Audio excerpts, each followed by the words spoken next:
Okay. Sure.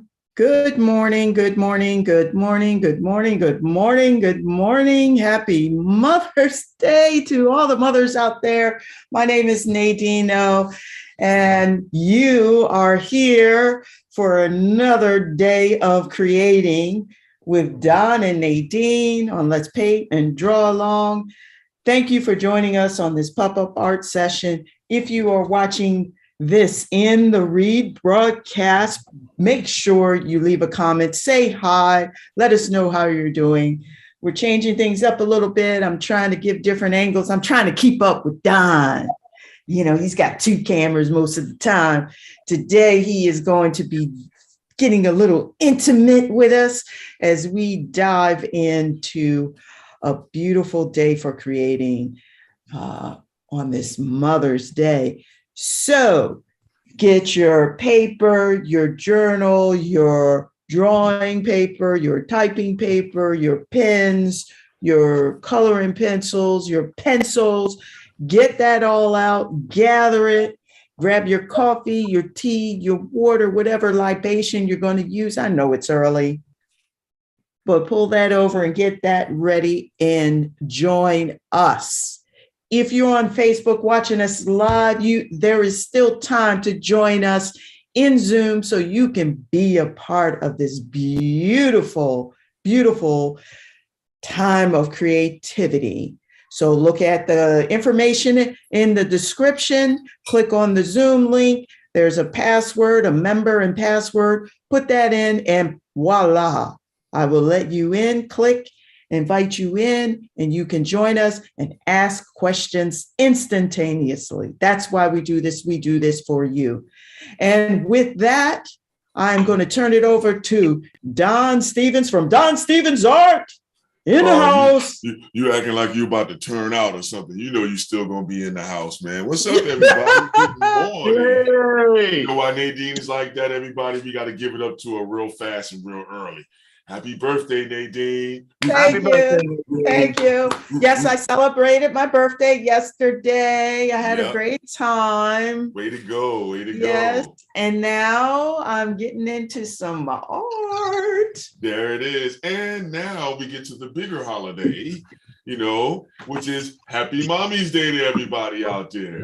Yeah. Happy Mommy's Day. Happy Mommy's Day to you. Yeah. Come on, Nadine, say it. Happy Mother's Day. Happy Mother's Day to you. Come on, Josh. You got to give us one or two. Come on, Josh. Happy Mom. Barbara might be watching, man. Barbara might be watching. So happy Mama's Day. Happy Mommy's Day to you. Woo. Yeah. I get confused about which camera to look at. You know what I'm saying? Yeah, I was doing the same thing too. You know, so I'm looking at the screen at the computer. That's why I look like I'm not looking at the camera properly. You know what I mean? Too funny. Now I'm looking at the camera. What's up, everybody? What's up, everybody? You got your coffee, I hope, everybody? Yeah. Got the board? Yeah. Nadine, coffee up? Yeah. Coffeeed up. Coffeeed up. We all coffeeed up. All right. So what I was thinking about, everybody, is this spring is coming. I mean, summer is coming. We got Mommy's Day here today. We just came out of Easter. We're going from May showers make June flowers, I think, or April showers. Yeah. Flowers was make June something or other, but it seems like May has become the water month. So I was thinking about why not do some flowers for Mom? Yeah. You know, and we can talk about different types of flowers and make a nice bundle, you know, and why not? You know, why not? Mom's worth it. All the moms in the universe and in the world are worth it. So why not do that? So for all my friends, family members, and people that enjoy the art that we're doing, come on and follow along. We're going to do flowers for Mom today. That's what this session is going to be called. All right, everyone. So let's look here. Let me get on the board here. And I may have to let you guys let me know if I need to zoom in on the board on certain sections. I can do that with the phone. I know that much. All right. Okie dokie. So let's see here. You know the deal, what we got to do here. First, you got to put your magic square in there, that universal square that we all use, no matter what the size of the paper is universal. It's almost like TVs and everything, but now TVs are changing and stuff. They're starting to become like kind of curvilinear, or what they call oblong. You know, it looks like an oval, a square with the corners rounded off. You know, it's got gel going through it and all that good stuff. Yeah, let me move this table over. I got to be quiet, Josh. Don't you tease me now. I got to move one of these tables over. No, they're on wheels. It'll be all right. Yeah, there. Somebody got to system down. Yeah, there you go. I won't break it like the other one, right? That's right. All right, everybody. So let's talk about a couple of flower shapes, man. You know, we don't have to know them exactly and know the exact name of the flower and all of that, daffodil and all that crap, marguerite and all this other good stuff like that, carnations. You know, let's see. If you was doing a basic shape of a carnation, it's basically a round shape like so. And then I would put the stem off the back or off the middle, you see, of that area. Then what happens with every plant, it starts from where you're saying center is going to be. So then what happens with the, what I say, which flower again? Carnation, right? Carnation. Yeah. What happens is these petals, they're in like 7s or 8s, you see. Then you start them from the center here. And then what happens is you start to fill in the gaps. And as you come around, you're filling the gaps, they get a little bit wider. You see, because you start to reveal more of the petal. So you see what I'm doing in here? Yes. So after a while, it starts to get kind of crazy.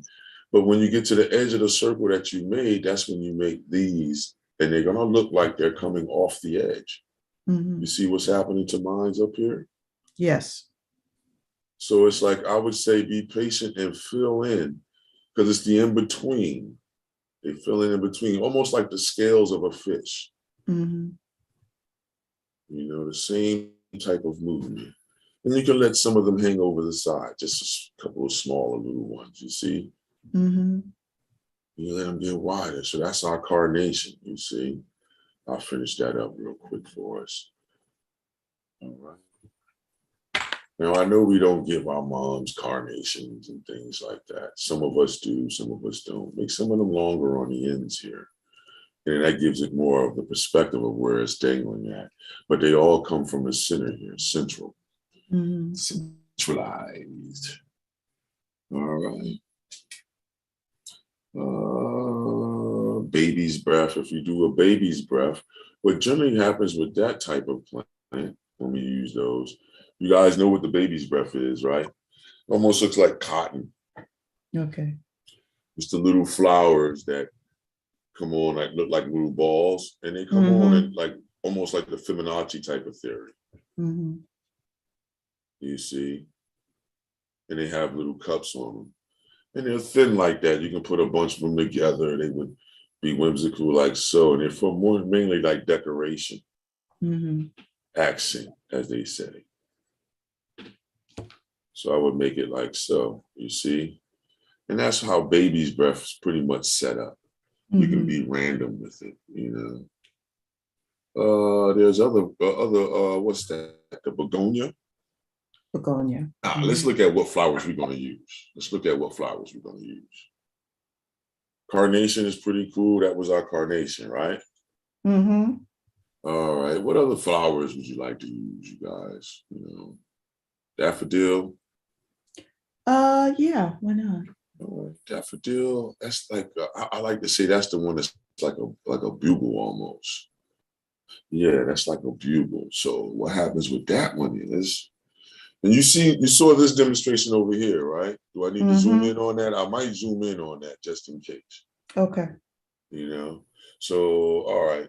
What happens is that daffodil is like a cup, almost like a bugle.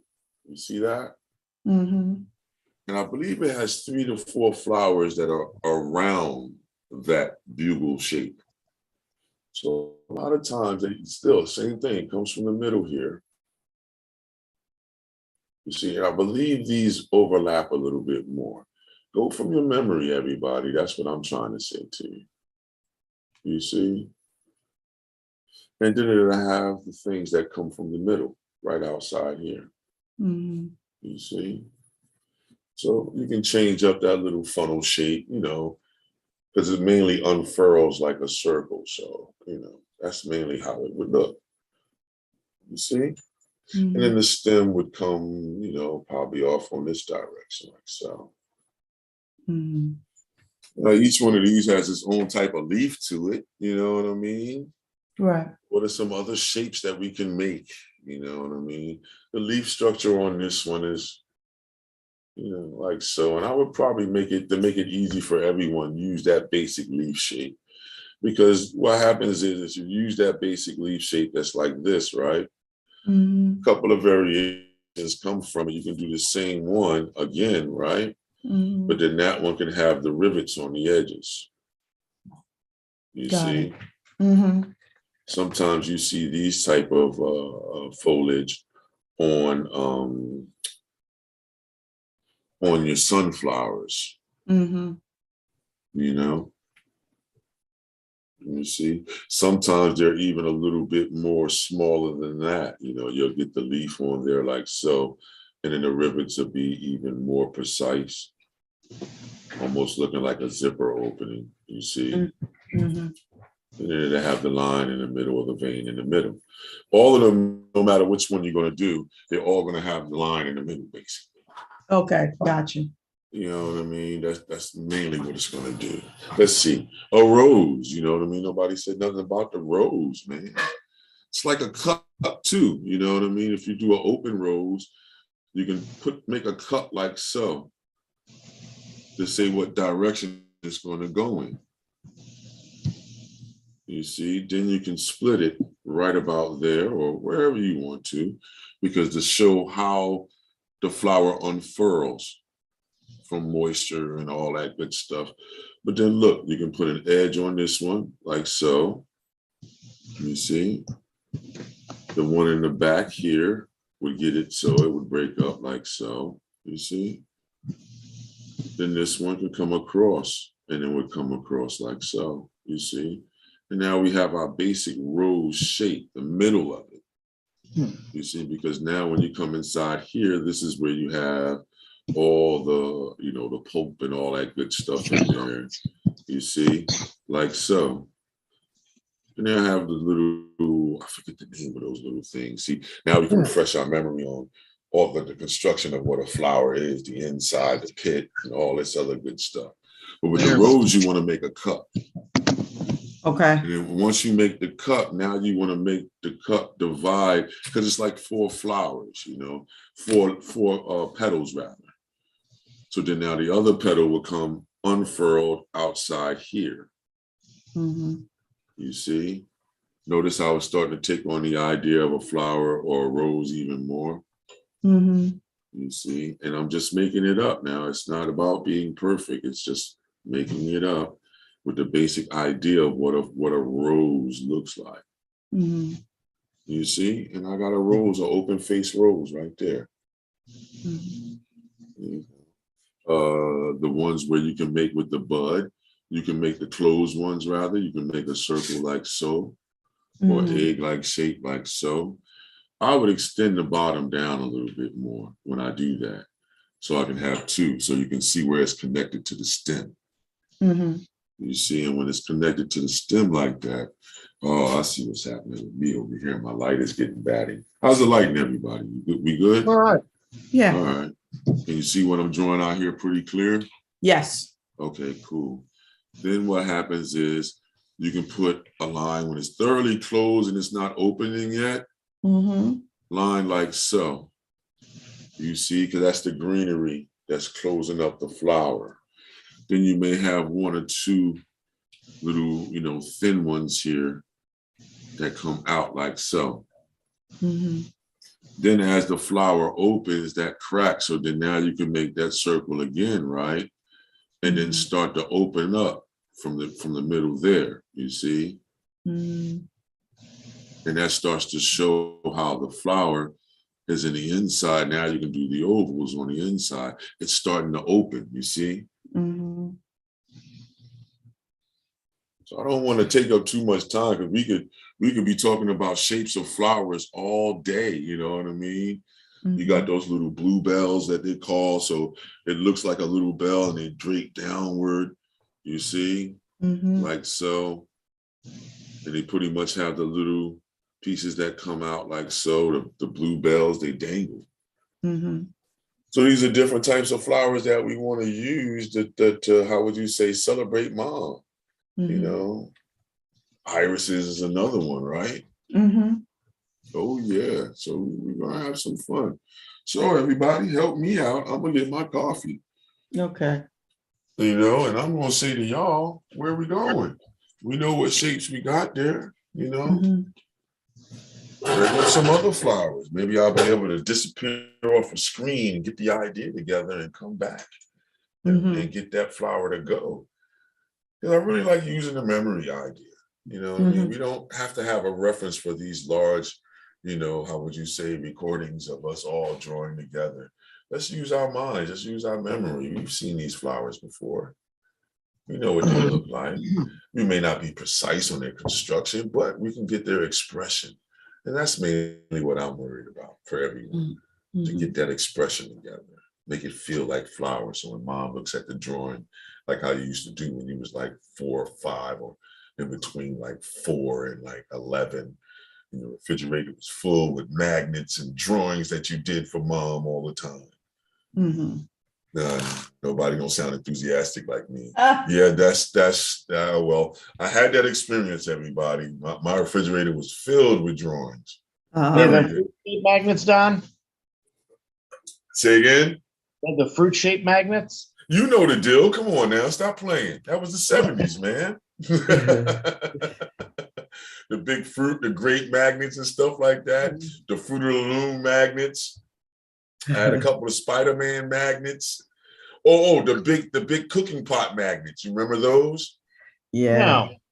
Yeah, they had the plastic ones, the big heavy plastic ones, man. They have the thin ones now, you know, that look like a piece of rubber paper.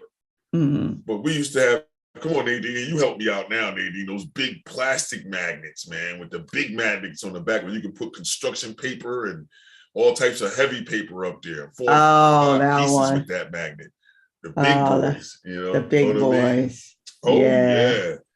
You know, and the hello and, you know, my refrigerator. And then my mother had one said Vicky's kitchen, you know what I'm saying? The big plastic one, you know what I mean? That break. Yeah. So, all right, you guys, I know how I like babbling my gums. That's saving you guys right now. Come on now. What flowers you want to do? Y'all going to put it all on me. I know it. There it comes. I can see it now. I'm going to let you fumble along for a second. But for everybody else, though, pull your markers out, your color pencils out, your watercolors out. Your regular drawing pencil, graphite pencil out. And then we'd be ready to rock and roll. When one of these guys that's on here with us, you know what I mean? But they don't sound like they want to pick the flowers, you guys. They want to leave it on. Oh no, we and did. Don be the mama's boy for the weekend. You know. We did the shots. Let's do roses. Roses, okay. Let's do some roses. You know what I mean? All moms love roses. And then we leave it up to you guys if you want to go pink, yellow, and all of that when we get to that point. But what I want to do is just get the design together for us. You know what I mean? Get that to go, and then we can add on. And how some people do when we, how would you say, when it's in video form and everybody's looking at it in video form, they start, you know, looking at how to make these shapes. They can start making flowers. Oh, let me get here. They can start making the flowers that they need, you see, for their particular design. We want to just give everybody the basics. You know what I mean? I'm all about getting your basics together. Have fun with your basics. Then you can take it further, you know. You can pull your pens out. You can pull your gel pens out if you want to. Bristol paper or your heaviest paper that you got. For those of you that don't have these papers that I'm talking about, the regular printer's paper, once again, will do.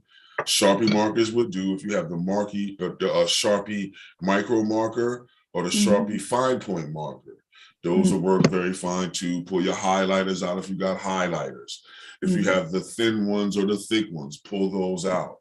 You see, you can use those. Color pencils, please pull those out. Yes, we're going to use those. Watercolors, please pull those out. Yes, we're going to use those. Whether it's your watercolor pencils, your regular watercolors, oh, I'm so excited right now. Let me stop. Let me calm down. You know what I mean? Just pull your watercolors out. Any watercolors you have, the cakes and all of those little tablets, all of that good stuff. Pull it all out and push it to the side. And you'll see why I'm saying that from the way that we're set up here. All right. But let's go over this design real quick, you know. Let's see here. Roses. All right. Let's make this easy. We're going to make this easy. Let's make one cup facing up. So that's why I say you make the cups first. You see, that'll show what sizes the roses that you want. You see, and then I'll do another one facing downward. And you make it like a cup now. You know, you can make them open like so, you see? Just to get the direction together. We're not worried about the petals just yet. You see? Because there's certain things we're going to do. All right, everybody? We got that together so far? We got it together. All right. Okay, now what I would do now is I'm going to show where the stem may go. This one here. You see? Right in the middle. Make it a little thick, you know what I mean? Then now we'll make it come up behind this one. So we might cover this one a little bit. So just make it as thin as you can, you see? So now I'm going to get up here, and now I'm going to make a smaller cup up here for what? The smaller roses that are opening up now, you see? So one to face away, you see the smaller cup. I can do another one here where it's barely open, you see? We're going to come back and dress those up. I can do another one here where it's barely open, like a little small thimble, like a little small cup. You know, now I can make a smaller one here that's open like that one, but more so facing upward, just a little bit more open. You see? Because what we're going to do is we're going to come back and you're going to put those petals in. You see? Let's see. Let's do that now then. You ready, everybody? Here it goes. All right, so then look, now we split this one right about here to say that that's a petal that's about to do what? Fall out this way. You see that? So I'll put that line in there like so. Now I can erase that side out. See how it looks like a petal now?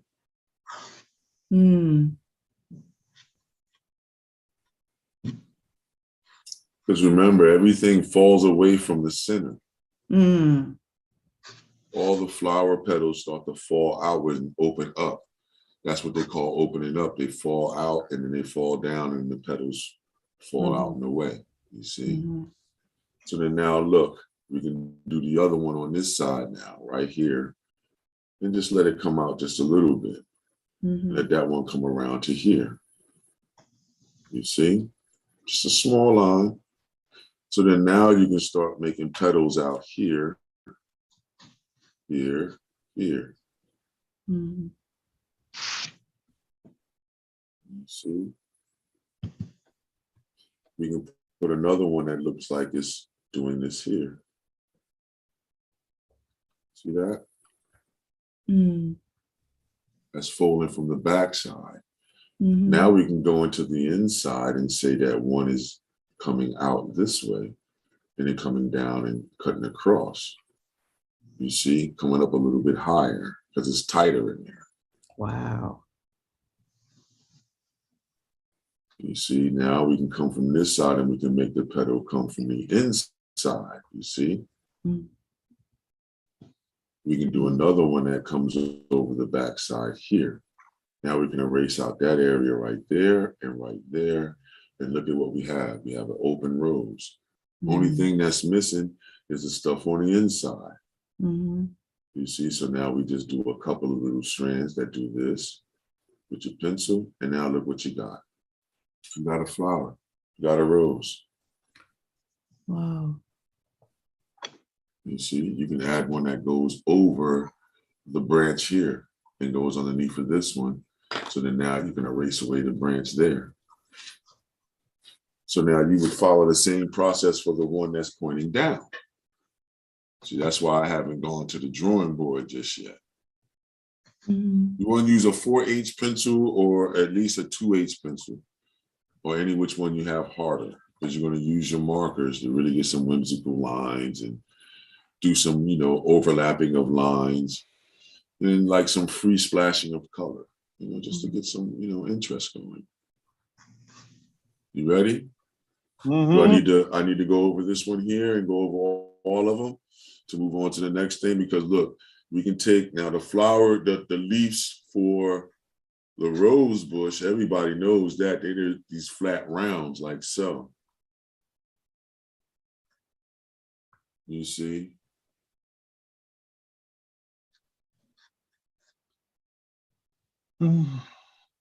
Like so. See that?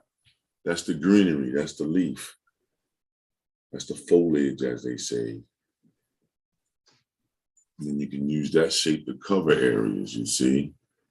That's what I would do. You see? And then you can erase out. Mm-hmm. Just think to yourself what the roses look like. You've gotten some, you've brought some to give some, you brought some to put in your own house. I don't want to hear the excuse everybody likes to use, like, oh, well, I don't get, no, you get roses. You either brought them yourself, you brought a trellis, those vine growing roses, the lattice growing roses. It's messed up. I actually have a whole bouquet of them sitting on my table, and I'm not looking at them. Right, that's what I'm saying. If you look around, even the fake flowers, if you look at them, they'll give you the idea. Mm-hmm. So yeah, Josh, if you got those type of roses around you, look at them, big guy. That's what this is all about. Remember, it's always about line, shape, form, light, and surface, everybody. Mm-hmm. The edge is always there. You always got to look at the edge or control the edge to make somebody believe something or to see something. That's true. Yeah, it's never going to end. It's always going to be. Whether it's implied or it's direct. Implied meaning two forces coming together to make something. Like if we put colors together and two colors come together, that's going to make an edge that can be appeared as a line, you see? Mm-hmm. So we'll talk about all of that. Oh. All right, so then look, let me go over these other ones, like the smaller ones. It's going to be a little bit tighter. So, like if I do a smaller one over here, I'm just going to do it bigger so you can see it. And it's tighter. But we know the shape, you see? So then how do the flowers come off? They peel off and flap down, you see? From the moisture, they start to uncoil and unwind. If you watch them, you can absolutely see it. You'd be like, oh, snap, it moved. No, that's just a moisture thing, you see? Mm-hmm. So then on the inside, you'll see like this coiling type of effect. But then what happens is you have lines that go inward on the sides of that coil. Mm-hmm. And the minute that you do it, you see what I did on the board there? Mm-hmm. So what happens is you can do a coil like this on the inside of it, do this like so. This is like the makeshift one. And then now you would put lines that would come down on the sides here, inside. And that would make it feel like it's unfurling, unwinding, you see? Mm-hmm. And then now the petals would come on the outside from here and stay tight and close to the flower. You see, the petal is still going to be tight. It may be one or two that'll come down like so. And it may be one that'll come off the top that'll come and then furrow back like this and then come this way. Mm-hmm. You see? So that's the tighter one. It's in different stages of opening up. The stages down here will be the full stage, the full opening. Mm-hmm. So wherever you point the cup, you can point the cup up. You see what I mean? You can point it to the side. Mm-hmm. It's just as a suggestion. start a cup. You know what I mean? You can point it down. You see any direction to have a flower. Mm-hmm. The minute you remember that or put that in your memory, when you look at a real flower, you'll see that type of effect or that type of shape or form, and you'll be like, oh, okay, I see it now. Mm-hmm. So if you can see that cup shape, use the cup shape. A lot of plants have that cup shape, but the rose is more famous for it because the way everything peels back. I was going to do one up here from the bottom of it, which means like the back of it, basically, facing away from you. But we don't want to do that one. We'll leave that one alone. All right. All we'll do is we'll make this one seem like it's doing what? Opening up to be in front of us this way. You see? This one would come this way, and then now that flower would break off and start to unfurl coming towards you. If we go into the inside, we may have a layer that'll do this. Put that line back there, you see? And the lines will be looser because that's how the flower is opening up. Then you would have one that would you would see everything going inside there. And now you would have the little petals and everything on the inside of that flower. You see the difference there? And then now you can put the flower or the petal unfurling behind there. You see? Behind here, let it overlap. See what starts to happen? Mm-hmm. I know y'all probably saying, well, that's what's happening on the board, Don. Yeah, I can see it there. But still, your basic idea, don't look for it to be perfect. We're not worrying about it being perfect. We're trying to say if we can make it feel like a flower first, then can we make it look like a rose? All right? Because then look, I would say, come back this way and make that baby's breath branch. That's going to come through and get caught up in here. So we can just make it come right off the top here. You see? And now we can put the baby's breath on there. You see little white balls, like so. You see? Ah, yeah. What you think, everybody? Come on now. Mm-hmm. Yeah. Too much. Make your smaller ones look like flowers now. Draw it all out. With these up here, the flowers would be just a little bit, how would you say, not that much on the outside, more so towards the inside because it's still tight. Mm-hmm. You see? As you come down, then you can say certain ones are opening up more, you see? Mm-hmm. Whereas now you're over here and this one is barely opening up, you see? You can give us different varieties of the rose opening up or the flower opening or closing along that stem. You see? Mm-hmm. If this is all I wanted, then I would start filling in with more of the leaf structure here. Some of these can be background elements, you see, just to fill in space. You see, just to get this, just to fill in space. You don't want to make it dominate space, but you just want to, some of these can be background elements, you see. Some of these can be background elements. Just off in the background, a different color, you see. Mm-hmm. We got a basic idea going now. Yeah. There's some other flowers. All right, we can put the little, I forget what that little trellis of daisies is called, but they're smaller daisies. And they look like their leaves are like, almost like, look like strings almost. And they're white. But we can make these like smaller daisies. And a lot of times the daisies, they seem like they have a lot of flowers or petals on them. Mm-hmm. You see? But they really, sometimes if you count them, it's like in between. It's always like in powers of 3 sometimes. So it'll be like 9 of them, 9 petals. Some of them will fall out, things like this. But it's the same idea. It'll be some on one side, some on another, and then it'll switch sides. It's not, everything won't be aligned up. Mm-hmm. You see? Then there'll be another one on the other side here. Okay. See? And they're smaller. Mm-hmm. You know? So then now let me switch. So everybody's satisfied with that amount of flowers, huh? I think so. Okay. All right. I've got no other comments, so I guess it is. All right, let me get this to bow down now. And then we come on over here. And we come on over here. Dang, I forgot to got it on here. All right, there we go. Now my phone is all good. Now we come on over here and we get that. Sorry about the phone, everybody. But we got to use the phone to still get this idea going because we having technical difficulties with other programs and things. So don't you worry, we'll make things work. As you can see what I got here on the table here, everything that we're going to be using. Basically, once I get the camera where I'm happy. All right, everybody. Yeah, it's a little bit better. Go this way.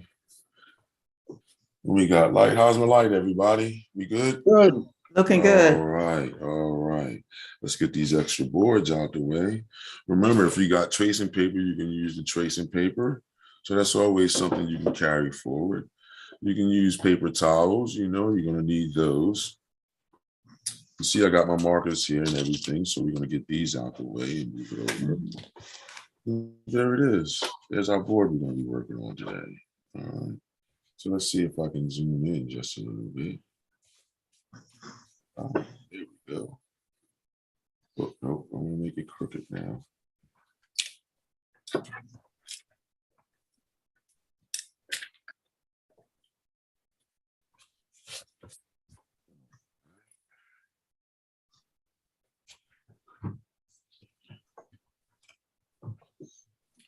All right, everybody, here we go. That's the best we're gonna do, Nadine, this time around. I'll be moving it around here and there, okay? Okay. And for the viewing audience, I do apologize for that. Yeah. But we're doing our best here. Hey, it works. Yeah, it's working. So now I'm in place here. Let's get the drawing it out. Now, you guys out there, you probably already got it drawn out. Nadine and Josh, I probably already got it halfway drawn out. And that's cool. So now, you can see the variations that I might use. I'm using that 2H pencil. Oh, excuse me. I'm using a 4H pencil, everybody. You see that on there? 4H pencil. So that's what I'm using. And you can see the loose sketch that I'm doing that I suggested to you guys to do in the beginning. To say where that's going to be. Make it thick, you see. Then you can draw in where the cups would be. So we had one on this side, a cup here. You see how I made the cup there. I had another cup that faced downward, so I put the cup here, overlapping the branch here a little bit, and make it face more to the right, downward. You see. Then I had one at the top here that was closed. You see. Now I'm going to put another one on the side here that was right here that was facing and opening up towards the audience. You see, the more you understand how to direct these cups, the more, how would you say, creative and expressive your piece is going to look. The more explosive it's going to look. The more that you use your memory as far as how these flowers look. Okay, everybody? We good on that? So we don't have to worry about perfection, right, Nadine? Right. Oh, Nadine's quiet. That's getting scary, everybody. That means that perfectionist mode is right there. And then look, I'm struggling. I know. Take your time, though. Make the cups like how I'm suggesting. Try. The little cups. if you don't get it on your piece, right? Take a piece of paper, go to the side like how I have here, and then you just start drawing that cup. You press a little bit harder, draw the cup in different various sizes. See if you can just get the direction of the cup. Make it like you can make it like a ramen bowl cup, cup, a oatmeal sized bowl cup. These are some of the things. A wine glass cup. Definitely a wine glass. Yeah. Because of I know what you're saying. Because of the bottom. Right, of the round part, not the stem now. We're talking about the bottom of the glass and the top of the opening of the glass. Yeah. If you think about a wine glass, it's the same shape too as well. So we don't have to go into sexual connotations. We know what that is as adults. Everybody knows those stories about what that cup looks like too. But we're just saying that cup, that holding section of the wine glass, it's like the opening of a rose, an open rose. And if you look at a lot of flowers, they take on that same shape. The daffodil is one, but we're not going to do the daffodil. We're going to stay with our roses. Because all mothers love roses. All women love roses. Haven't met one that didn't. And I don't care the state of mind that they're in. Every woman wants roses. You know what I mean? I know where we're living at now and the new idea that we're living under, but every woman, I've tested it. Didn't matter what mind state this woman was in. As soon as the red roses came out, everybody gets quiet. Oh, everybody. It doesn't matter the state of mind. I'm telling you, everybody out there, you test it yourself, and you'll see. The toughest of them. You splash that rose out there and say, "Hey, Happy Mother's Day," or just say, "Hey," just for any reason. "Hey, for you being you, thank you." And then walk away. You're going to hear that noise. Oh, you know, it doesn't matter. I've done it to all types of women. You know what I mean? Trust me, all types, the new derivatives and everything. And they all did it. When it was a group of them, everybody's trying to look tough. You guys know what I'm saying. I had some roses, you know what I mean? I gave everybody a rose. You should have heard them. Oh, thank you, sir. You know? Right. You know, but everybody's tough. You know what I mean? Piercings all in the nose, tattoos all up and down the neck and everything. You want to see them break? Pull the rose out. Or it's going to be the other extreme. I had the other extreme too. You get some one or two that may get mad. They get mad. Begrudgingly take. Yeah, they get a little mad, but they begrudgingly take it. It's funny. Like how you give it's like how you give somebody something, they go, all right, okay, but why are you giving this to me? You know, the speculative person. Oh yeah, why are you giving this to me? That I think that's what it comes down to. There you go. That's what I'm saying. I'm not meaning those other connotations that's out there. It's more like a trust thing. It's like, who are you and why are you giving these to me? But I'll take it anyway. What do you want from me? You know, exactly. Like before I take these, are we like, what do you want? You know, nothing. You just give it. Okay, I'll take it if you just give it. Yeah, unfortunately, we've gotten to that state of mind now where giving is questionable. Yeah. I just bring that for the calamity, just to have fun with it, everybody. Yeah. As far as conversation is concerned. Yeah. You know, so look, another rose can go here. Let me catch up to where y'all at so I can pull the markers out. That's a sign for me to shut up, huh, Nadine? No. Back to artwork, Don. I'm just playing. You know, keep doing what you're doing, Don. Keep talking. Keep talking, Don. That gives us time to work our stuff out. Or at least I'm speaking for myself. Watch out. I've got a ways to go to catch up with Josh. Yeah. That's true. I'll give you that. Nadine, I don't know if I got to tell you or not. I had to give Don a big special thank you for that last flower class I was a part of. Yeah. Yes. That picture sold internationally, made me an international selling artist. So really, congrats.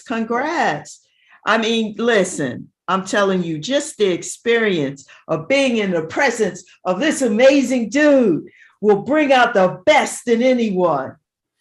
Yeah, Well, thank you, all but we this is try about to do is, well, no, not really all about me. It's all about the whole function of the arts and what you're saying.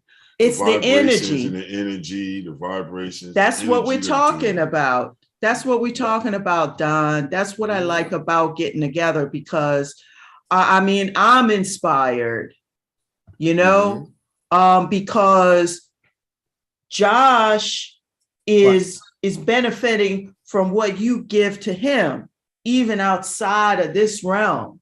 You know what I'm saying?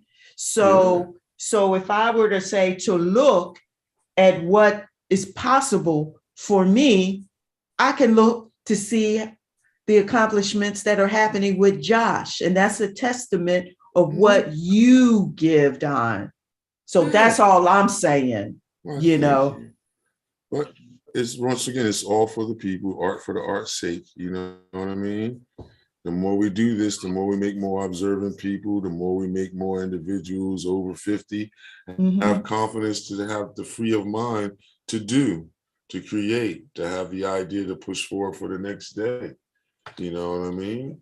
And that's what artwork can do for you, make you aspire to look at the next day, to look at the day that you're in, take pieces of it, like how we're doing now. Right. You know, this is where you do the little oval around here to show the petals on the inside now. You see?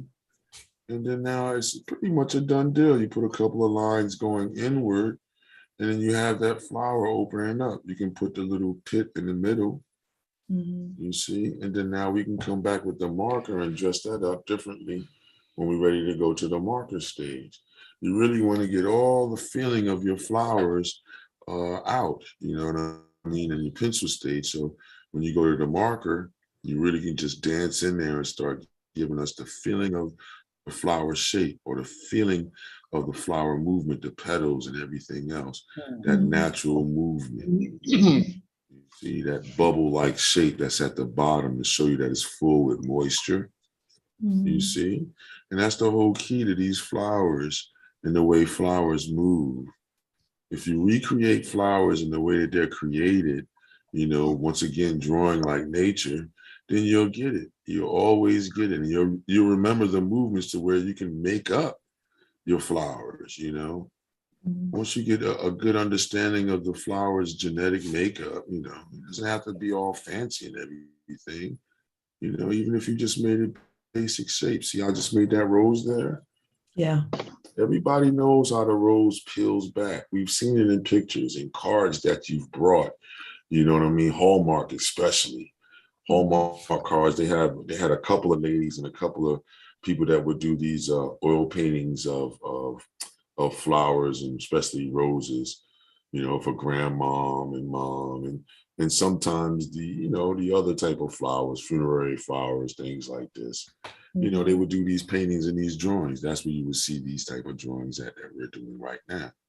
You see, you know, make it lean down a little bit, you see? Make that petal fold down and out and over. You see, make that split in there, make it do a nice curve motion. Why? Because a lot of the curves show how the petals are moving. You see, now that's going towards the inside, you see? You can say there's one more layer of flowers or petals you see on the inside that start to furl in based upon how the petals are moving, you see? Because then now once you get the pattern of how that's moving, now you can put that little bit of stuff on the inside because you're going to make it up as you go. You see how that looks like a flower, a rose that I did there? Yes. Move it over in the light. Yeah, I was just getting ready to suggest, because I know you were helping me by drawing on the side there. I appreciate that. Yeah, that's all you have. That's why you have an extra piece of paper out, everybody. You know, that's how perfection is a lie. You can draw out most of this stuff before you place it on your page, you see? I just like to have people do it like this because it builds your confidence. You just go right in and do it. But say, for instance, once again, you're having an issue. I have a bigger piece of paper underneath. But if you had the same size paper, you have to sacrifice at least one piece of paper to try out some of your movements and things before you go to your page where you're doing your finalized version work, you see? Mhm. So that's almost like doing thumbnails too as well, you see? And that's definitely what you want to do. You always want to, try to eliminate, anything that you may be saying is going to be a mistake by trial and error first. Do a little thumbnail sketch. Like, look, remember I said what these flowers or leaves look like, and you can control that and then make the stem in the middle, the vein in the middle. So the basic shape can be like a little bubble or a little oval, right? And then right in the middle, it's going to be like a little V, like a Eddie Monster type of thing. Put on there. Out. Yeah, that's the best way I can describe that one, Josh. Bring back the Eddie Monster. Yeah. But if you look at the leaf of a rose plant, you'll see it. You'll be like, wow, it does have that almost, diamond or that widow's peak look at the tip of the flower, or the tip of the leaf.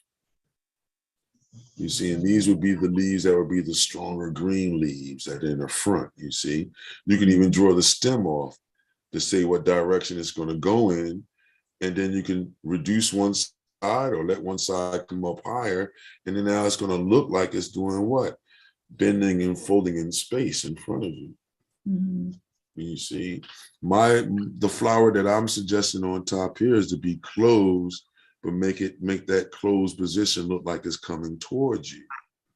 So this is where you start controlling the roundness, the buoyancy of the bud itself, you see. It's going to be an expansion around the bottom, and then the tip is always going to do a little dip and curl away from you so that you can see the inside of it about to open up. You see? So I try to make it seem like these flowers are opening in succession almost, you see? So then now I make it so that this one seems like it's really going that way. And I make some of the rose petals tight, but then I show some of the differences looking like it's wrapping around, you see? You gotta make us believe certain things. And if you think about the flower, even if you go after this and look online, you're going to see that a lot of the floral painters, they suggest the same thing. What they suggest is getting yourself aware of the shapes of these flowers. Because once you get to understand the basic shapes of certain flowers, then you can have a command of them and you can make them up. You don't always have to, how would you say, have the perfect picture of a certain arrangement to paint some flowers. You can have a couple of flowers naturally around you, like how Josh said, you got a couple on the table. Okay, you can look at those as reference and then start placing these flowers. You see what I mean?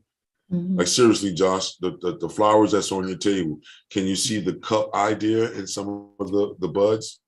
Certainly. Okay. Are you able to use those ideas at this point? Yeah. Yeah. Now you can see how you can possibly make them up by looking at them.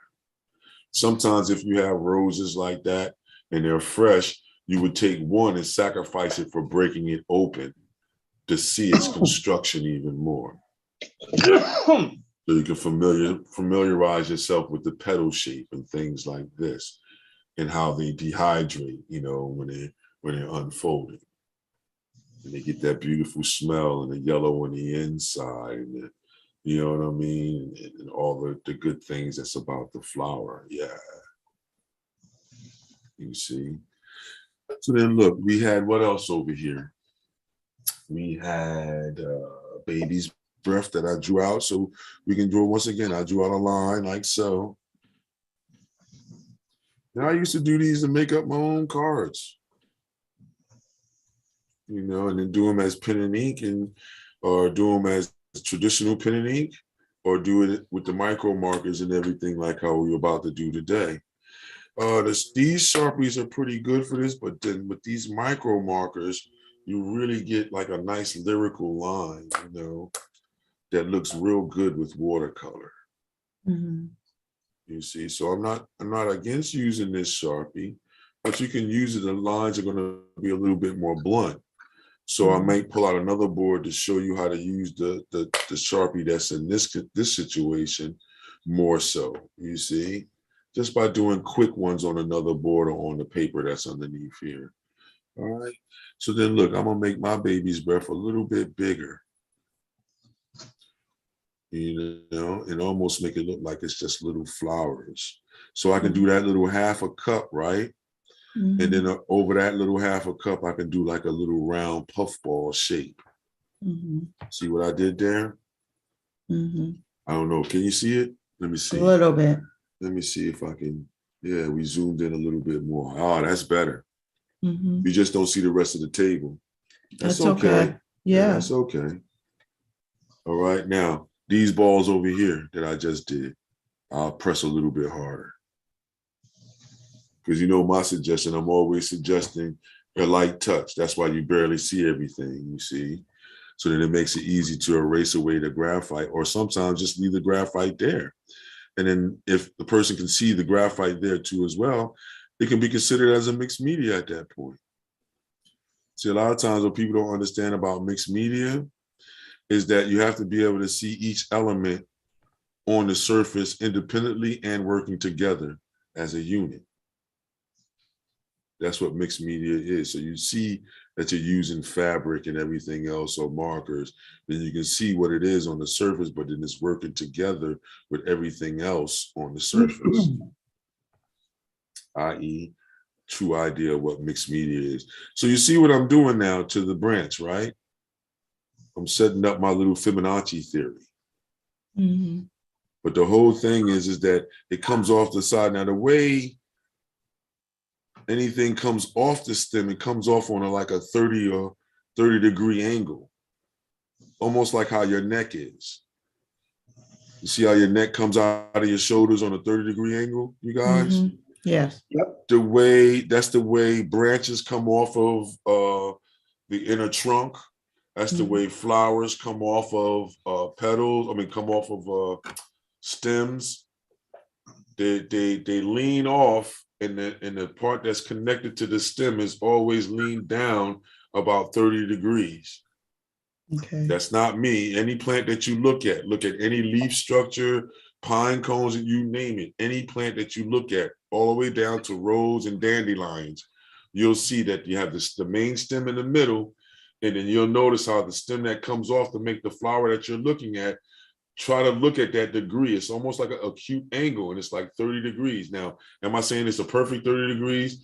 No, we don't want to go there to bog everybody down to this exactitude like this. But what is it expressed? What is it looking like? You see? That's what I'm concerned with. The expression.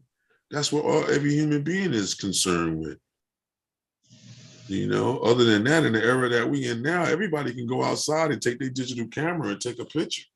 Go to Kinko's, Kinko's FedEx Express or any printing service, Office Max, Staples, and print it out on canvas, print it out on, paper, print it out to do it all on, so to have, would you say, photorealist, it's kind of a rough game when you got to deal with the computer. But when you're being an expressionist, then this is where, a lot of people really want to see that. I want to see an expression of the flower. I want to see a certain adaptation of the flower, Do you see flowers together like this all the time? No. So then look, these will be the ones that's in the front, right? Now you'll get to the point where you're good enough to whereas you won't even have to draw it out first. You can just go straight into your marker stage. Got a lot of friends that do that. I do that every now and then too as well. Whereas you can go right into the marker stage and have no issues. Now, you don't want no thorns on it, right? But you want it to look like it was torn off from nature. Just put a little oval around that, make it a little bit fatter at the bottom of that. And it looks like it was cut off. See that little triangular shape that I did down there? And you see the more and more I add with the pencil, the more and more it starts to do what? Look naturalistic. And I'm making these up, you guys. I'm not looking at a reference. We're just making them up. I'm thinking about all the flowers that I've seen I've gone to the Fairmont Park where I'm about to go to do the elder camp, the June 6th all the way through to the 17th. Mm-hmm. You know, so I'm thinking about the flowers I've seen out there. I'm thinking about the flowers that I've brought throughout my life for days like this Mother's Day, you know, Mm-hmm. and what these flowers look like, boxed, unboxed, out of somebody's yard, you know. Yeah, you know it. Come on, we've all done it. You've driven past some yards or past some hospitals and said, dang, look at look at them flowers over there. They look good in my house. So we've all done it. I'm not saying nothing wrong, everybody. You see these flowers out there, you'll get a clipping real quick before you jump in the car and put it in a wet tissue. So I'm not the only one. I know I'm not the only one. Mm-hmm. You see? So yeah, you want to impress somebody, or you know, you're about to have dinner, people come over for dinner or something. You want to look impressive. You look at the neighbor's yard and snatch their flowers real quick from the back side. You know what I mean? Put in a little bundle and leave a little envelope. If you're kind, you'll leave an envelope. Say, listen, I needed these. I'll help you buy the next buds that you buy. You know what I mean? Right. You know. So then, look. With that being said, this is where you pull out your markers. So I start off with the micro marker. And what you're going to see me do is I use a lyrical line.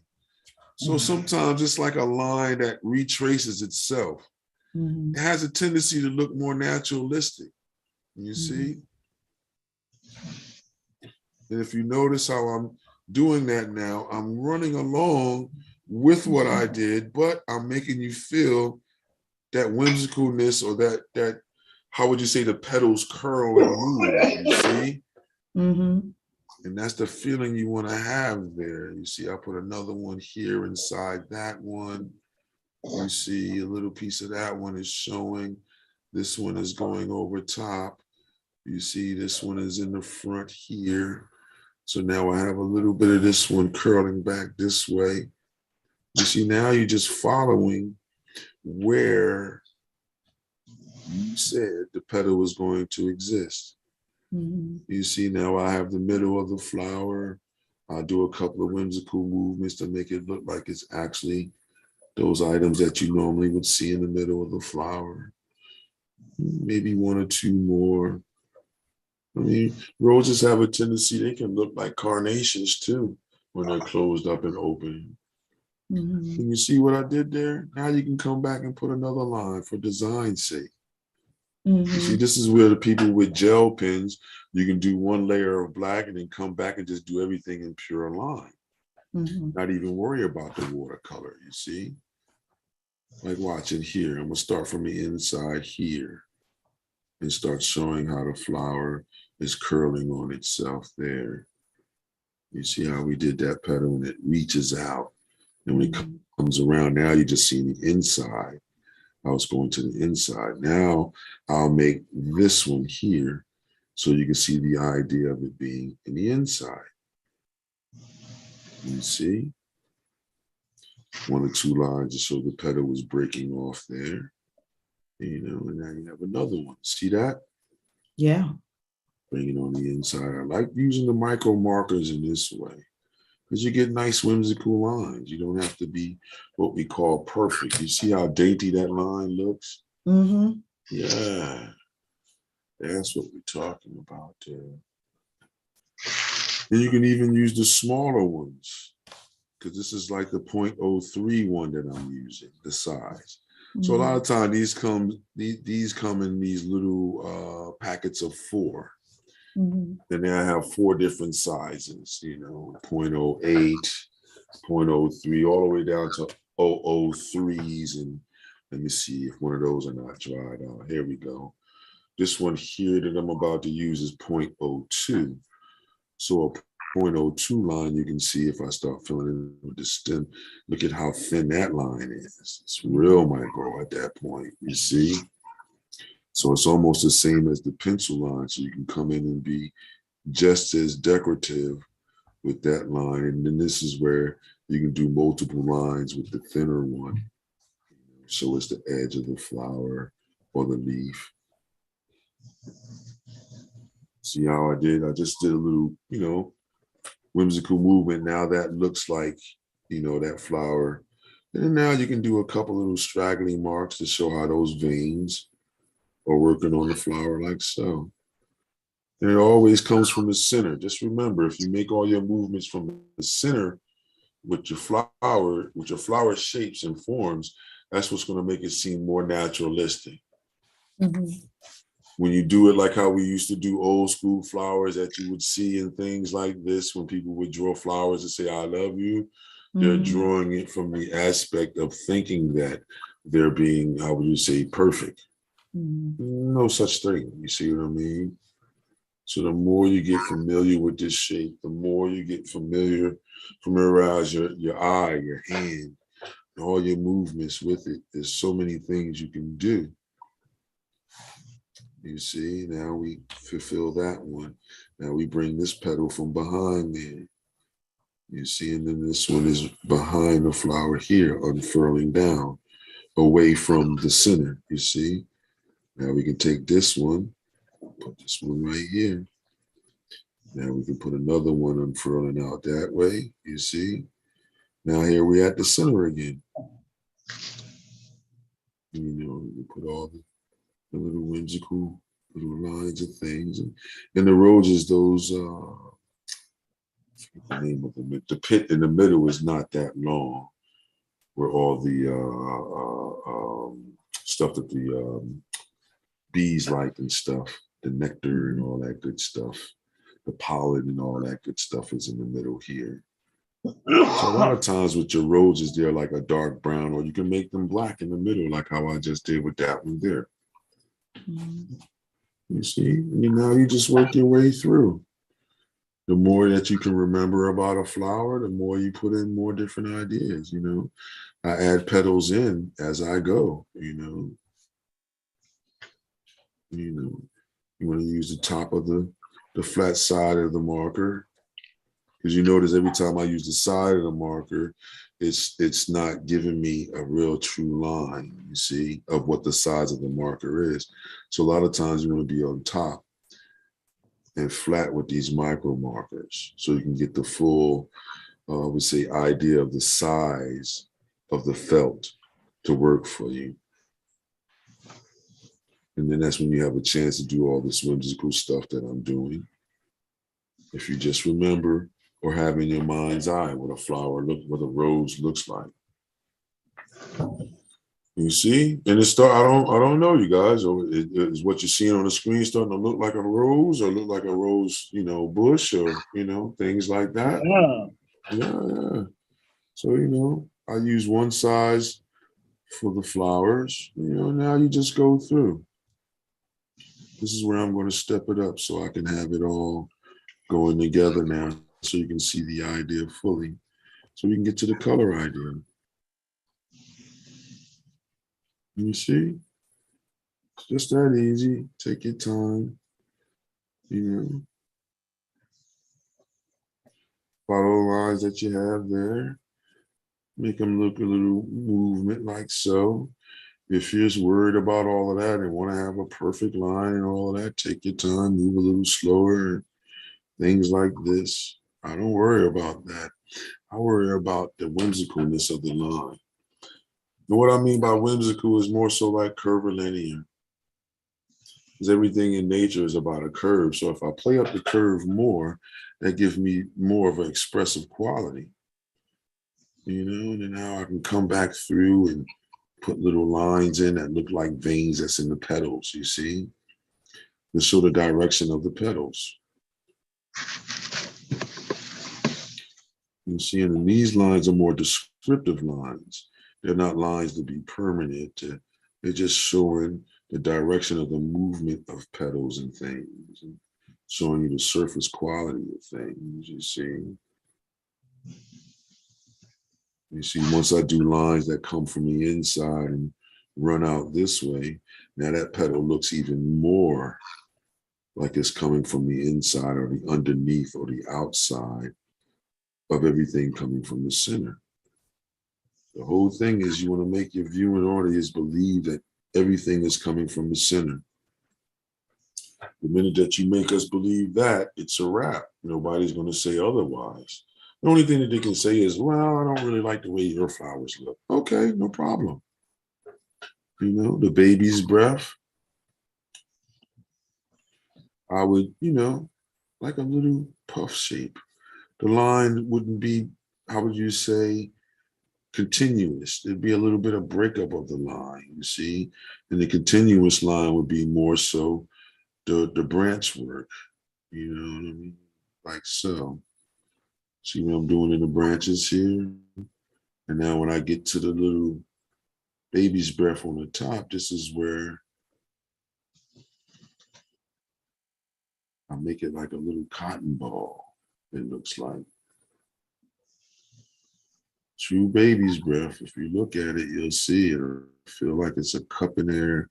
And, the branch is not straight. It has a couple of wavy lines in it, that expresses that curvilinear idea. It's round. Everything is round. Nothing's, a straight line. Everything's based upon a curve or a ball, you see, that have curvilinear. You just come in and you notice, start to put different striations on the inside of the ball. That shows what? How thick it could be. What direction some of these insides of this flower, the baby's breath, looking like cotton. Because if you ever look at a cotton plant, it looks the same way. Except for it has bigger buds on top, bigger crowns of buds of cotton, or that cotton plant. And they have a thorn on the inside of the cotton plant that'll really do damage to your finger. Know about this because they still have it in the South, everybody. So you can go and see that in North Carolina, South Carolina, and Virginia. Where my mom's family is from, it's all around. So I pretty much, from my first time when I was younger all the way up to now, I know what cotton looks like because every time you go down south, you would see it. Now, this is where I can make some of the bud fold back. You see? And notice how I just made it up. I didn't, it wasn't there. I just made it up. You see, I know the flower unfurls there, so I can make it seem like it's about to open up there. Put some lines going towards the center to see where everything is coming from. You see? Just that simple. See what's starting to happen? Oh, okay, I didn't finish the leaves down here. Yeah, I was using the other marker for that one. But we'll stay with this marker here. So I'll redo these lines here. And if you notice, that they hook right into the stem or the trunk. They come right out of the stem, right from the center of the stem. A little line, a little bit, make some of the veins in the inside. The veins will move like so. Look, the ribs or the veins of the plant. So it moves toward the tips like so. And they would spread out. You see, and now you can do even more. See what happened to that one? Ooh, sorry about that, everybody. See that? Very simple to do. These are very little small things. These are the things that once I got real good, I used to do these all the time for my mom. She loved roses. So I would buy the roses and then I would go ahead on and draw up some roses like this, especially when I was in high school.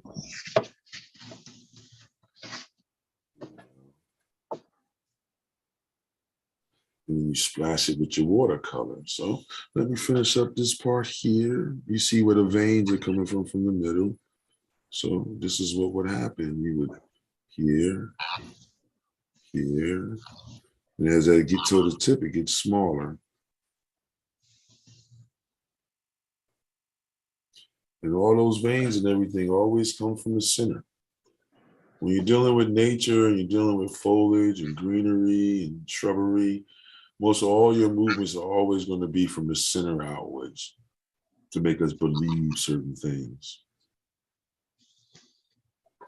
The more you do it, the more you'll, how would you say, have that expressive quality. So now we got these in the front. Now what I would do is just have some fun and just make some ones that's going to seem like shadows in the background. You see? Just a couple of shapes that's going to look like leaves. You see? Underneath and in the background, we're going to do like a nice grayish color or something underneath there. And put a couple of shapes of it up here. A couple of shapes of that over here. And notice how I'm doing it with that little scanty line, that little like almost dotted line. You know, you don't want it to be a solid line, so that's going to compete with the flowers that you have over here. So we want them to look like background elements. We do it like a dot almost. See, so then this way, the elements that we're going to put up front doesn't get confused with all of that. Let's see, we can put something in here that have that space fill up in there.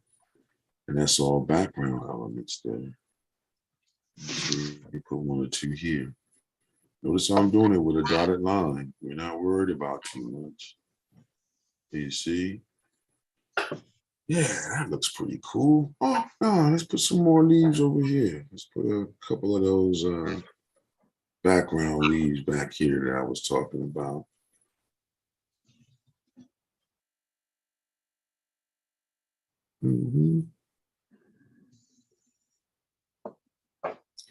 Yep, there you go. All right, I'll stop there. Now what you can do is you take your kneaded eraser. And now you start erasing out the lines now. Erase out all the graphite lines. And if you did it light enough with your kneaded eraser, you don't have to work that hard. Uh-oh, I forgot to put my stem in. You almost erased away my stem, everybody. See, there we go. We have the stem now.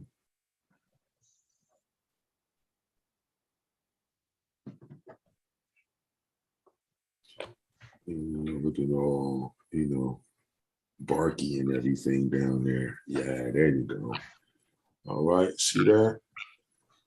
Roses for mom. Yeah, get all of it out of there. And notice how I'm using the kneaded eraser. I don't even have to press that hard. If you put it in there light enough with touch, you don't even have to press that hard to get it out of there. You see? Watch everybody. I'm just tapping and going. Tapping and going. And look at how the pencil just disappears and you're left with the Sharpie marker. You see, is there more that you can put in there? Yeah, there's more that you can put in there to make us believe the flower idea even more. Here's another one. Once again, like I always said, you see that nice line drawing we have, right? Yes. You can take that nice line drawing and scan it right into your computer. And you got roses. You can put them on your t-shirts. They got the iron-ons that you can use, that you can run through your computer now, that you can use a regular iron with, you see? So this is where these type of drawings can be utilized for you at home. Don't like certain t-shirts that you see, make your own. Take your drawing and put it on your t-shirt. These are different ways you can use them. You can use it on your social media as your screen profile picture. Yeah. You see how one of mine is. You see how I use the drawing for myself. So you can use one of your drawings of roses if you wanted to, or whatever type of flowers you're going to investigate at that point. You see? All right. So now what I would do is I would start with my watercolors. If it was me, or I would start with my watercolor pencils. And I would start, how would you always say, in the background, everybody? That's just me. So what I would do is, let me get my water over here closer here. So what can happen is now is I can take, and I would take some water and I would wet some areas, you see. Mm-hmm. Now what I would do is I would come back with my brightest color, which would be yellow a lot of times, and then just splash it around in areas, you see. Mm-hmm. While the water is still wet in there, you want a nice layer of color. You see, even if it gets in the flower a little bit, it's okay. You know, if you want to keep your baby's breath white, and try to keep the yellow away from the baby's breath. You know, so then this way you ain't got to worry about the yellow being inside of the baby's breath. Mm-hmm. You see, you notice what I'm doing. I'm putting the yellow on the outside. Can you notice that, everybody? Yes. Yeah. Now, like, look, I can splash. The flowers that I'm saying that's in the background, they get that. I work around my roses now, you see. Wherever my roses are, I don't want this water to go. So now I can take more of the yellow and I can start putting it back here around that rose, you see? So it goes wherever the water goes. So you can really just splash that water in there any which type of way you want to. Just say to yourself, where do you don't want it to go? I don't want it to go onto the leaf. So now I take that yellow once again and we just splash it in and let it move around. Now I'm working flat, you see, but you can also work on an angle to get this stuff to go, you see. Mm-hmm. You can make it as strong as you want or as weak as you want. Mm-hmm. The more pigment you put on the surface, the stronger the color is going to be. You see? You also can start in this stage with your watercolor pencil the same way. You can put the watercolor pencil down in those areas and then come back and use a brush and then spread it out like how I'm doing. Mm-hmm. You see? So it's either or. You can do a dripping idea where you can have that paint just drip from the sides here.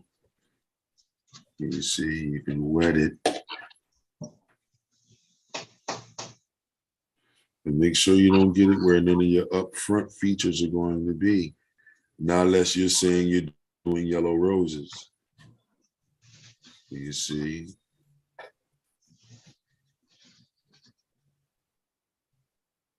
Yeah.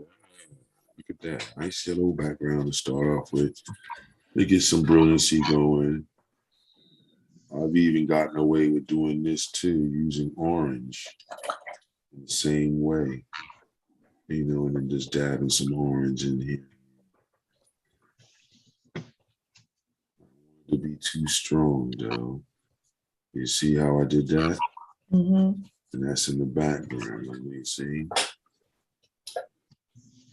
Now I can start doing things like I can take the orange down over here and put a little orange down here. And notice how it starts to give a certain excitement. You see? Orange, you know, if all else fails, you can do like what the Impressionists say, or the post-Impressionists like Van Gogh and all of the Fauvists. They say anytime something doesn't look right, put orange in your color. Because if you put orange in your color, you're always, how would you say, you're always guaranteed to get some type of excitement, Mm-hmm. and you're going to get a look because the orange is always going to scream out to an individual. You see, come in and make some of the yellow stronger in some areas.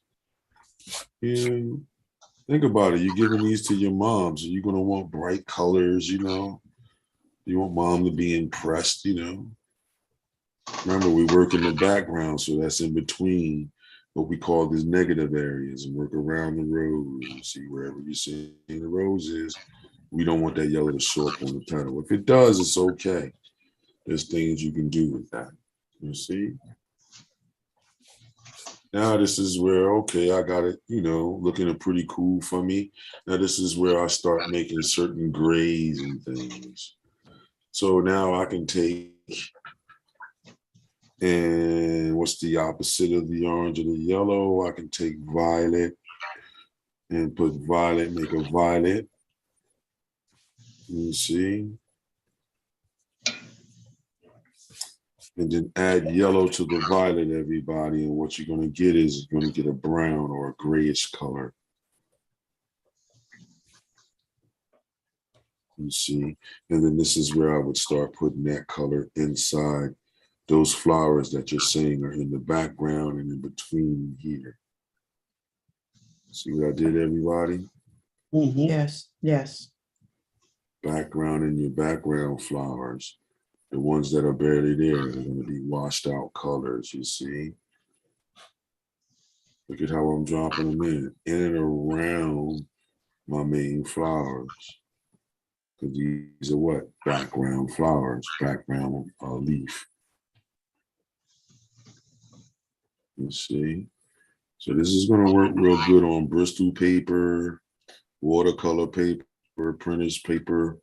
If you have just your home bubble jet printer paper, then you want that to be out of the Bristol paper. If it's the thin paper, then you want to really do less water, more pigment to control the buckling of the paper if you don't have it taped down, you see? Then you can put some of that inside here. And notice how it acts like a tone almost. And that's pretty much what it is. Because it's going to help most all those other colors jump out of there that we want. See, I would even put a few around here that I didn't even draw out. I would just put that color in there looking like that. You see what happens when you just do that just a little bit, you see? Yeah, that's looking pretty good on screen. Watch out, you guys. Watch out. Yeah, look, more water. And now I go and I'll put that in these background elements here. And now I put a little bit of that color just in between.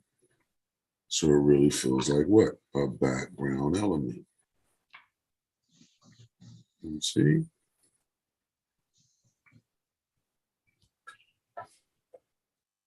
See how that looks now? Yeah.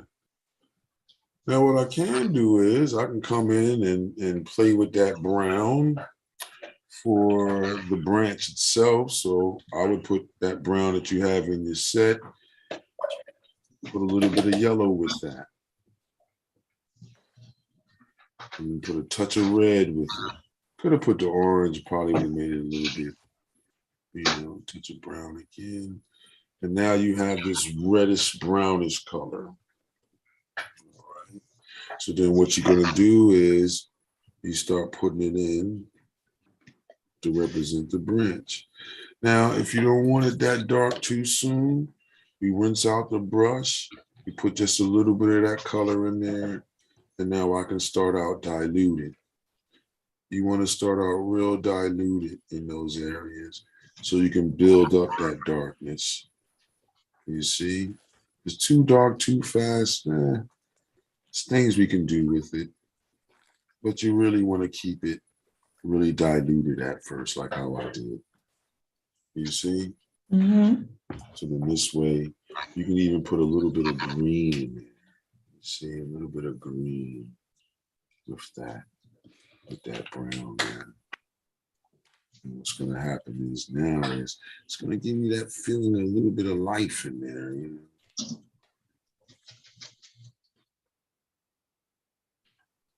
You see some darks in there, yeah. You see, it's that baby's breath, the bark on the baby's breath.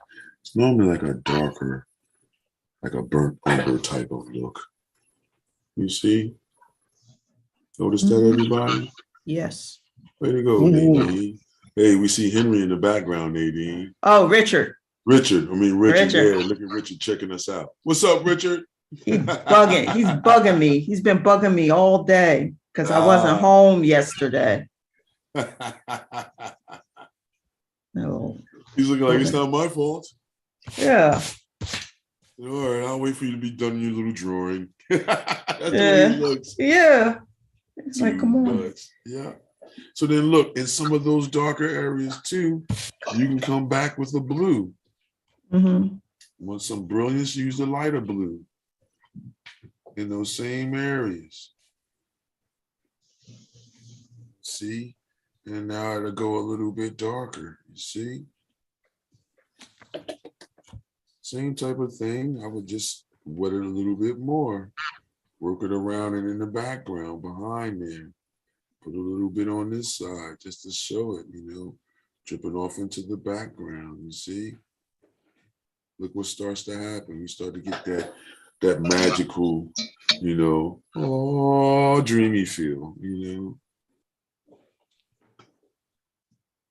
And you're using the water just to water it down, but then that blue, you're just taking a little bit of that blue and you can put it in certain areas, put it in certain areas, put it in certain areas, see?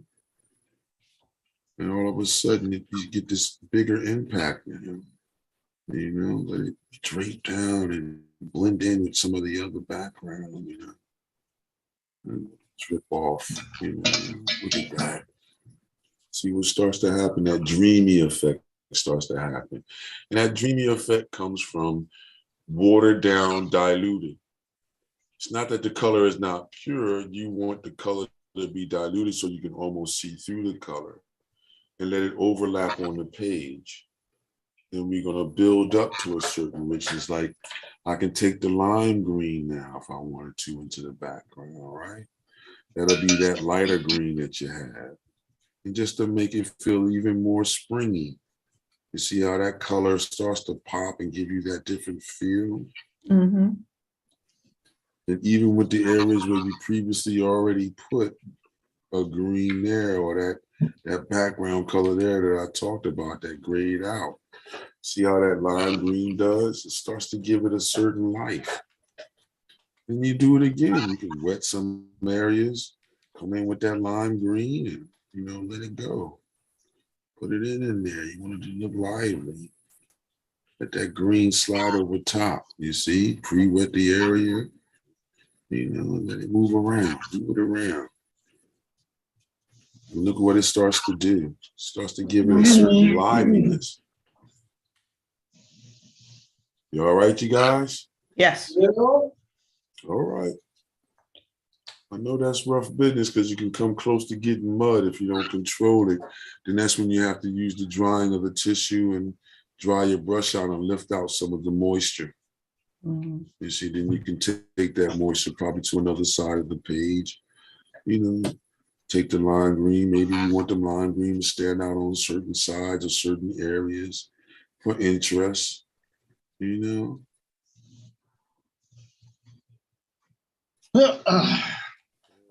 see that? Mm-hmm. Let's see. I would use more of that green down at the bottom here.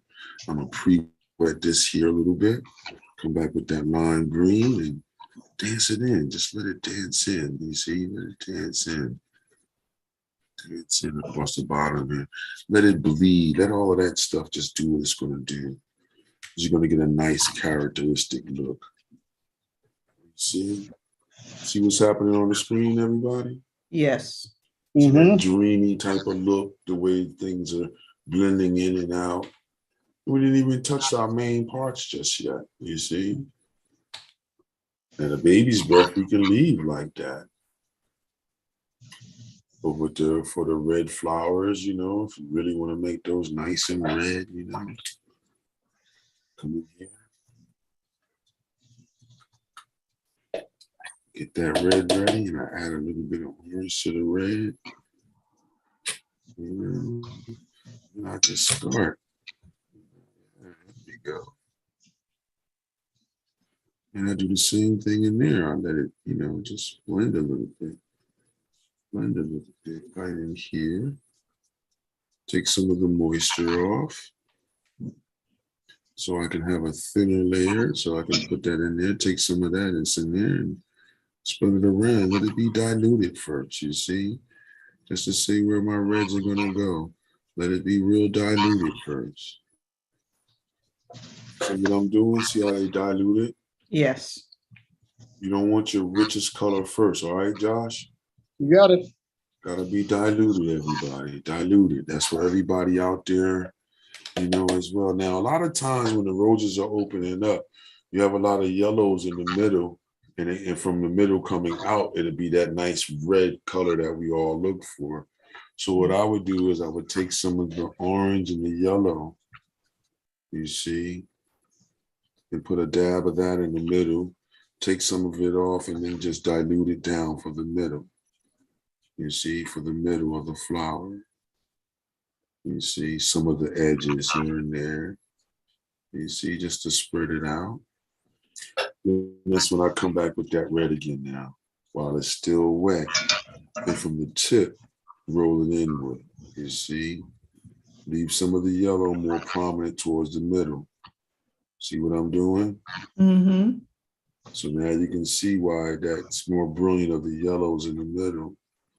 And this orangey red color I'm spreading on the outside now on the petals. So now I can come back for that red now. You don't want to be too deep with it. But this is where now I start to add more. See what's starting to happen? Mm-hmm. With that glowing feel in the middle.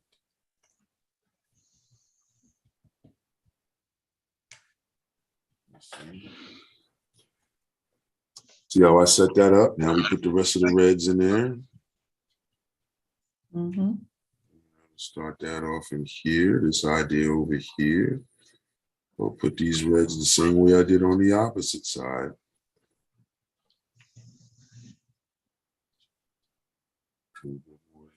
Yeah, there we go. A bit more moisture on my brush.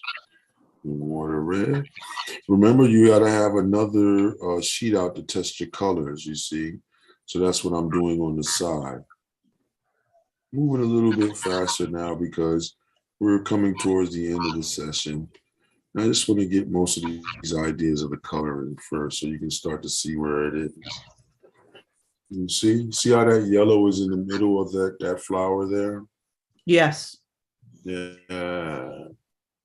All right. Now to do the green, I would splash those with a little bit of yellow, but I would use the yellow green first. You see, right in the middle. A little bit more water.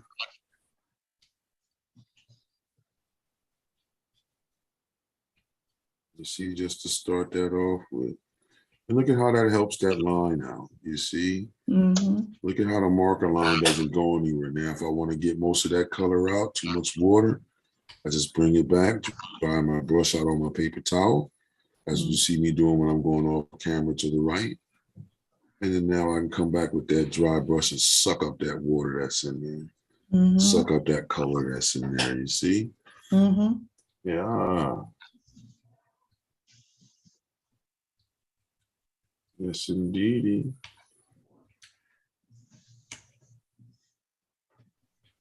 So then now what I would do is I would take that green and I would use the darker green that's on your palette now.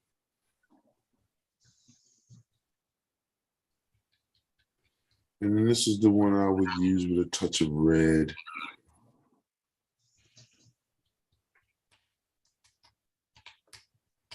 And now this is the one you can use to come back and put in the darker areas, you know.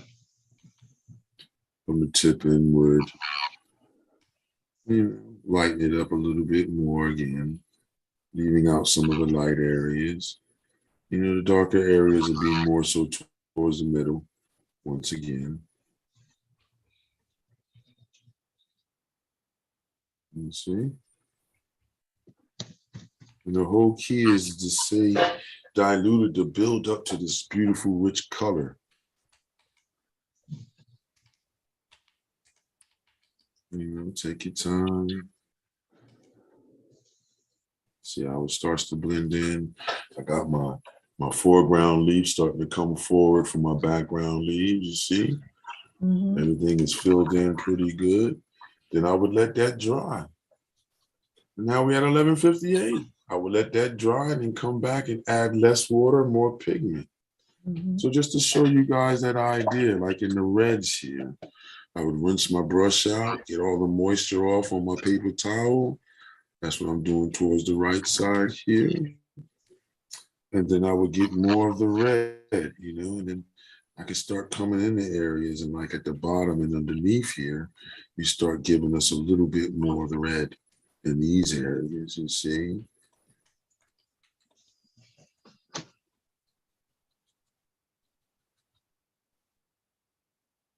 So then by the time you get down here, it's pretty much all pigment, you see.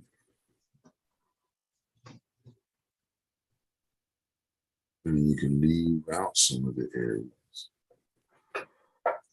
See what's starting to happen? Mhm. You get that rich color, and then now you come back in, you can dilute some of it out.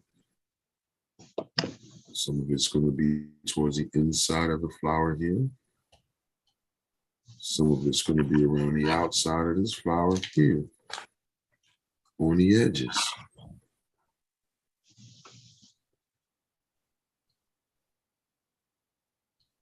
And you start building more and more, more and more, more and more.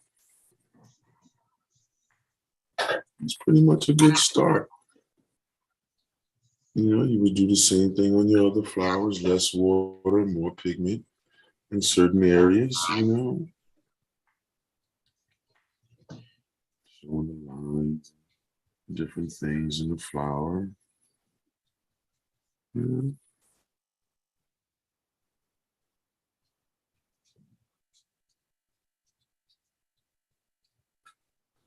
You see, different ways you can fill this in.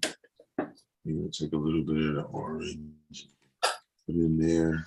So you have the red, orange type of flowers, that fire engine looking flower. You know, that starts it off. You see that there? Yeah, You it's really you just, popping. yeah, you let it dry out. You dry your brush out. You can lift out some light areas here and there. You see? This is where if you wanted to, you can stop at this point here like this, and then pull out your color pencils or your watercolor pencils. Mm-hmm. And then that's when you would go for the deeper reds and things like this. Mm-hmm. You know, gradually building things up, gradually building up to the point where now you would come in and you're not building the color anymore. You put little intricate darks here and there with a smaller brush or with the tip of your brush. Mm-hmm. You see? If you don't have a reference, it's okay. If you do have a reference, you know what you need to do.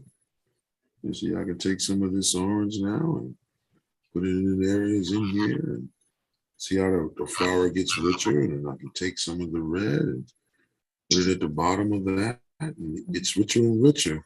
The less water I use, the more pigment is on the surface. Mm-hmm. You see?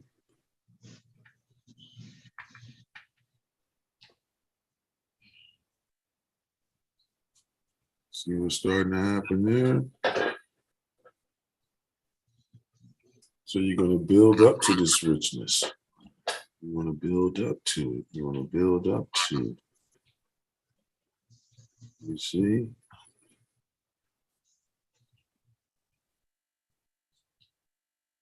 Build up to it. Take a little bit of the brown, put it with the red, and you can get a darker red without putting black to it. See? Mm-hmm. You can put green to the red, and you're going to get a nice darker red. That's going to seem more naturalistic when you start putting it in, you see? In these areas at the bottom and in between flowers now, or in between petals. You know? Look what's starting to happen here when I put certain darks and lights in certain areas. See how the rose, that bottom part of the petal is starting to come out? Mm-hmm. Yeah. That's what you want to do. And you want the top to be a little bit lighter. So that means that it's more yellow or more orange in that mixture in here, in this area here, up top here. And then you come back with your red and you come over top of that and show where the darker reds would be. See? Starts to happen. I don't want to move too fast, you guys. So Then you can come back and lift out areas and things like this. More red.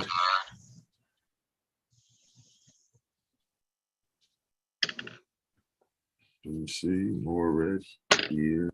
Right at the tips, more red there. Right at the tips. So when it goes towards the inside, that's where the lightest area is. That's where most of the blend is there. You see? See how I just blend that in towards the middle. Have fun with it. Maybe it's one of those multicolor roses. You ever see one of those? No. Yeah, they got roses now where they play with the genetics of the rose and they can give you a multicolor rose. Mm-hmm. It goes from black to the deep red, alizarin crimson reds that you see, to the red oranges that you see there, and they have yellow, and most of the lighter colors are in the inside. So they have several different types that they have.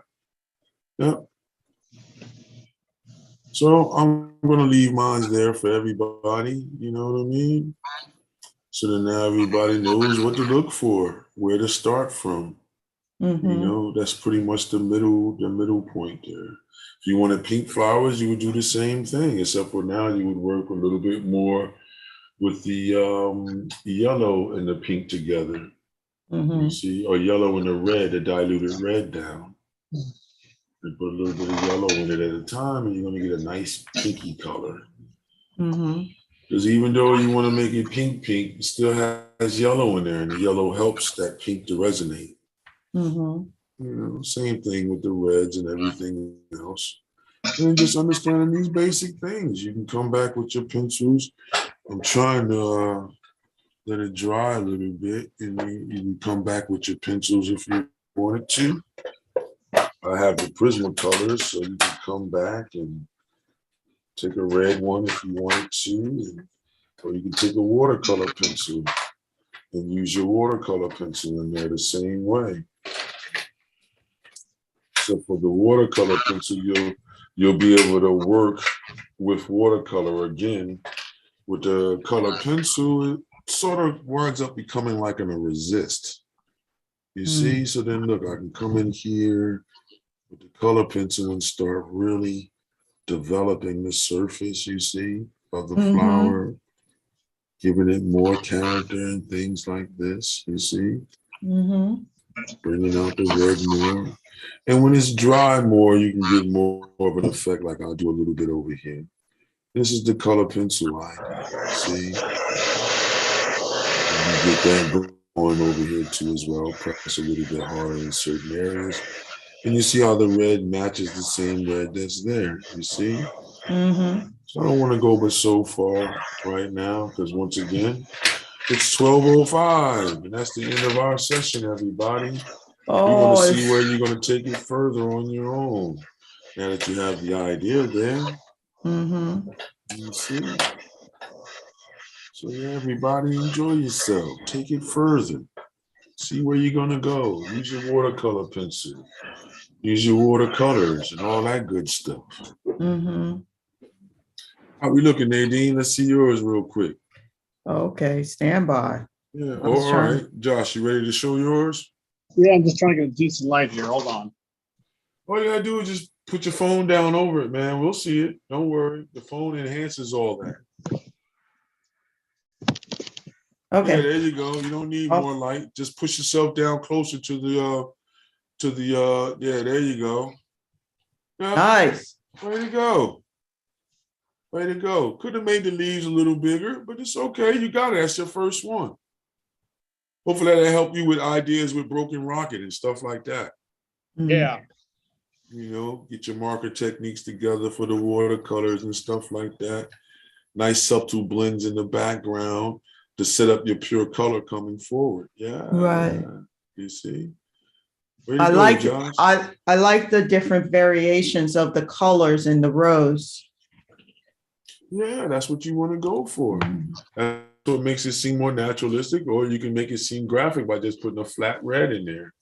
Put a flat red in there, then it seems more symbolic and it comes off more like a design. Way to go, Josh. You can flip it up. Hey, Nadine, let's check you out. Yeah. I could tell those flowers. What you made, one white flower and one red flower? I haven't finished coloring it. I feel you. I feel you. Yeah. Yep, I feel you. So I got a ways to go, but It's not all about that. Did you get the basic idea, the suggestion, all of that good stuff? Yeah, that's what's more important. You know, is there anything else you want to show? On your next one, try to do the flowers bigger. Me? Yeah, both of you. I thought my flowers were big. Oh, all right, let's see. Are they big enough to where we can see the inside of the flower? Yeah, I thought so. Oh, there we go. I got you. Let's see, make the flowers bigger then. You know, if big is a challenge to you, then, you know, leave them the size that you have them for the next one. But then sooner or later, you're going to have to make them bigger. That's the way you get more, how would you say, feeling out of them. Right. Fill the page up. Nobody wants small flowers. Imagine if somebody brought you a bouquet of small flowers and they wanted to say they was roses, long stem. You would be disgusted. Like, what kind of roses are these? You know what I mean? Right. Buttercup roses? I need big roses. You know what I mean? Right. So, yeah, there you go, everybody. Good class, Don. Yeah. Thanks, guys. Yes. This is nice. Yeah. Definitely. So roses for mom. Yay. Roses Yay. for mom. Let's zoom on out there. Oh, there we go. All right. All right, all right. There we go, everybody. That was it. Yep. That was great. I'm still looking at it like, I gotta work on it. It's just a work in progress. You just keep going. So now I gotta get it together because I'm trying to, you know, there we go. All right, there we go. You see, so it's from the same location. Take your time, build it up, you know, put your colors in, have fun. Use the color ideas we talked about, you know. When red is getting lighter, it turns towards an orange and then it gets lighter. Then it turns yellow, orange, and then it goes white. You know, so if you start looking at things and how they transition in nature, you'll be able to get a better understanding and a better and more, how would you say, expressive quality to your work. So way to go, everybody. Yay. Yeah. So don't forget, you know, I got the Art in the Park coming up. Yes. Got other classes going on. You can check the website. Yes. And then press there. We got the Patreon going on. We got the art. We do. We got the store going on. I have a store on my website coming soon. Yes. And we'll keep exploring and moving forward, everybody. Okay. Absolutely. So and enjoy your Mother's Day. Have a beautiful day. Yes, absolutely. Any make questions? More flowers. And make more flowers. And if there's any questions about the links that Don just mentioned, they should be in the description of the video below. So take a look at that. Follow the links. You'll be able to go to the respective areas. Thank you for your support. Thank you for joining us. Thank you for joining us in the replay. Be sure to leave comments, like this video, and hit that bell so you know when we go live. And you can just pop in and join us, especially coming to visit us in Zoom like Josh did today. Thank you, Josh, for joining us.